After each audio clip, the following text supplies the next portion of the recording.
नमस्कार दोस्तों, जान लेते हैं यूपी के सभी 75 जिलों की बड़ी खबरें।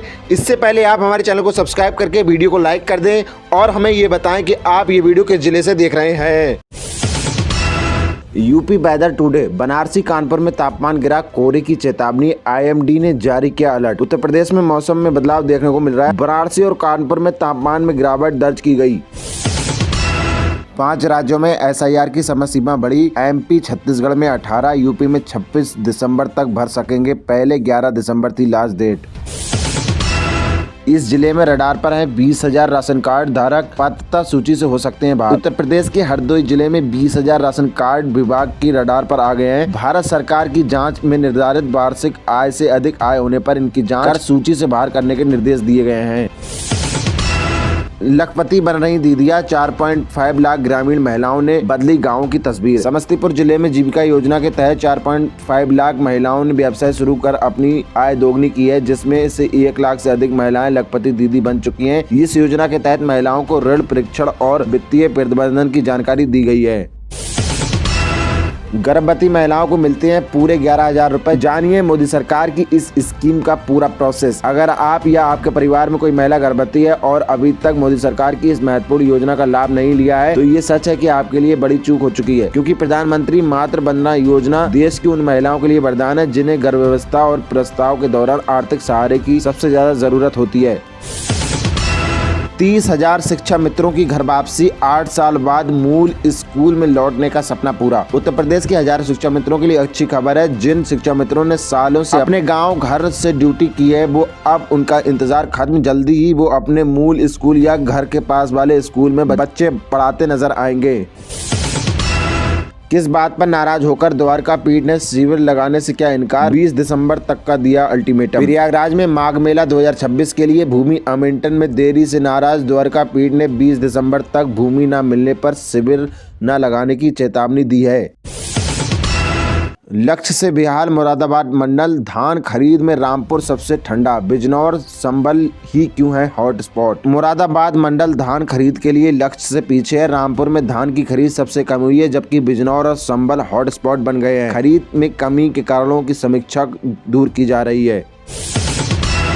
सीएम योगी ने एमपी शिक्षा परिषद के प्रमुखों के साथ बैठक, बोले 27वीं वर्ष तक हो 100 संस्थाओं का संचालन। गोरखपुर में मुख्यमंत्री योगी आदित्यनाथ ने महाराणा प्रताप शिक्षा परिषद के 27वीं वर्ष 2032 तक 100 संस्थाओं के संचालन का लक्ष्य रखा है।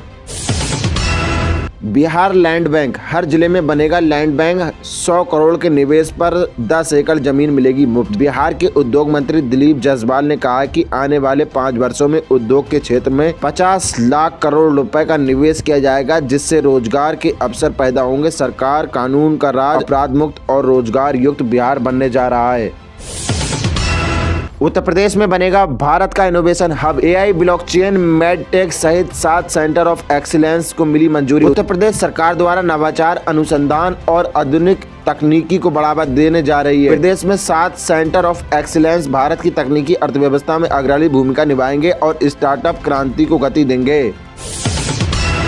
आजम खान बरी, सेना पर विवादित बयान के मामले में कोर्ट से मिली राहत। समाजवादी पार्टी के वरिष्ठ नेता आजम खान को सेना पर दिए गए विवादित बयान के मामले में एमपी एमएलए विशेष अदालत ने बरी कर दिया है। ये मामला 2017 में दर्ज हुआ था। ममता बनर्जी ने नहीं भरा एसआईआर फॉर्म, बंगाल सीएम बोली इससे तो जमीन में नाक रगड़ना बेहतर। बंगाल की मुख्यमंत्री ममता बनर्जी ने गुरुवार को बड़ा बयान देते हुए खुलासा किया है कि उन्होंने अब तक एसआईआर फॉर्म नहीं भरा है। इससे पहले एक रैली को संबोधित करते हुए उन्होंने आरोप लगाया कि भाजपा बंगाल चुनाव से पहले मतदाता सूची में बड़े पैमाने पर गड़बड़ी करने की कोशिश कर रही है।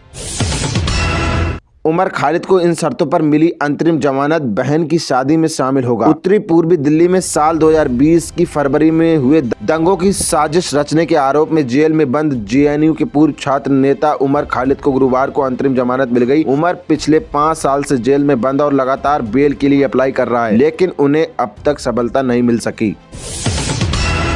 नए साल पर लगेगा फटका, स्मार्टफोन की कीमत बढ़ाने को मजबूर हो जाएंगी कंपनियां। आने वाले दिनों में स्मार्टफोन, लैपटॉप और दूसरे इलेक्ट्रॉनिक डिवाइस और महंगे हो जाएंगे। इनके महंगे होने की वजह आर्टिफिशियल इंटेलिजेंस यानी दरअसल एआई जैसे जैसे एडवांस होता जा रहा है, इससे काम करने के लिए बेहतर कंप्यूटिंग और बड़े डेटा सेंटर की जरूरत पड़ रही है।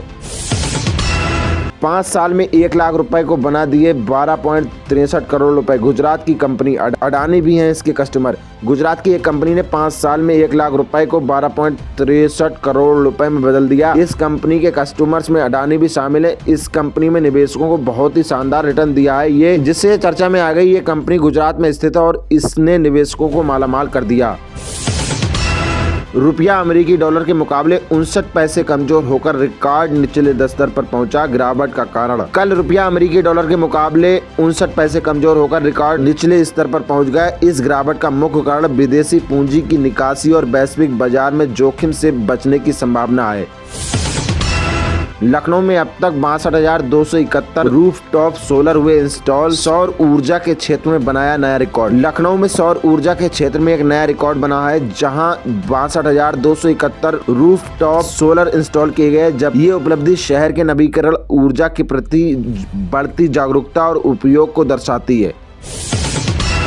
T20 वर्ल्ड कप 2026 100 रुपए में मैदान से देख पाएंगे विश्व कप। 7 फरवरी से होगा आगाज। 7 फरवरी 2026 से T20 विश्व कप का आगाज होगा। भारत और श्रीलंका की संयुक्त मेजबानी में इस टूर्नामेंट का आयोजन होगा। क्रिकेट फैंस के लिए खुशखबरी है, 100 रुपए में स्टेडियम के अंदर बैठकर मैच का आनंद उठा सकेंगे। क्रिकेट फैंस 11 दिसंबर से टिकट खरीद सकेंगे। 20 लाख से अधिक टिकट बिक्री के लिए उपलब्ध हैं। कोडीन युक्त कफ सिरप के मामले में एनडीपीएस और बीएनएस के तहत मुकदमा दर्ज। नशे के खिलाफ सीएम योगी की जीरो टॉलरेंस नीति। टीएसएससी एग्जाम डेट्स 2026। तेलंगाना बोर्ड 10वीं टाइम टेबल जारी। 14 मार्च से स्टार्ट होगी परीक्षाएं। तेलंगाना बोर्ड की ओर से 10वीं परीक्षाओं के लिए टाइम टेबल जारी कर दिया गया है। डेटा शीट के मुताबिक परीक्षाओं का आयोजन 14 मार्च से लेकर 16 अप्रैल 2026 तक करवाया जाएगा। बेलन, चिमटा और खंती के साथ लड़ाई के लिए रहें तैयार। वोटर लिस्ट से नाम कटने पर ममता का महिलाओं को संदेश। पश्चिम बंगाल की मुख्यमंत्री ममता बनर्जी ने वोटर लिस्ट से नाम कटने पर महिलाओं को लड़ाई के लिए तैयार करने को कहा है। उन्होंने कहा, बेलन, चिमटा और खंती जैसे घरेलू सामानों को हथियार के रूप में इस्तेमाल करने का आह्वान किया। ममता ने आरोप लगाया कि विपक्षी दल साजिश कर रहे हैं ताकि लोगों को वोट डालने से रोका जा सके। उन्होंने महिलाओं से अपने मत अधिकार की रक्षा करने की अपील की।